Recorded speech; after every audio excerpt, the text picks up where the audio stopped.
Be sure to read and follow the safety guidelines to protect your computer from potential damage and ensure your personal safety. For more information about safety guidelines, see the owner's manual at dell.com/support.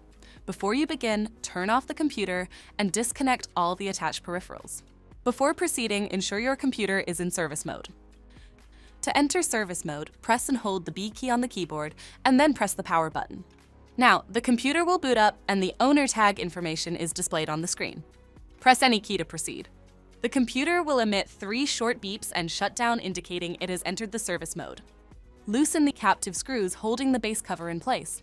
Using a plastic scribe, pry the base cover from the palm rest assembly, starting at the top edge and working your way around to release it from all sides. Now, lift the base cover from the palm rest assembly. If your computer is unable to enter service mode, disconnect the battery cable from the system board. To remove the 5G wwan wireless module, identify the wwan wireless module.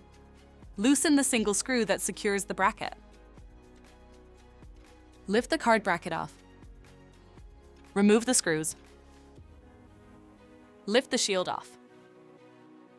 Disconnect the cables from the card. Slide and remove the module out of the system. To reinstall the wwan wireless module, align the notch on the card slot. Connect the antenna cables to the card, provides the antenna cable color scheme. Relatch the card shield. Tighten the screws. Relatch card bracket. Tighten the screw. If the battery cable was disconnected earlier, make sure to reconnect it to the system board. Next, align the base cover with the palm rest assembly and gently place it into position.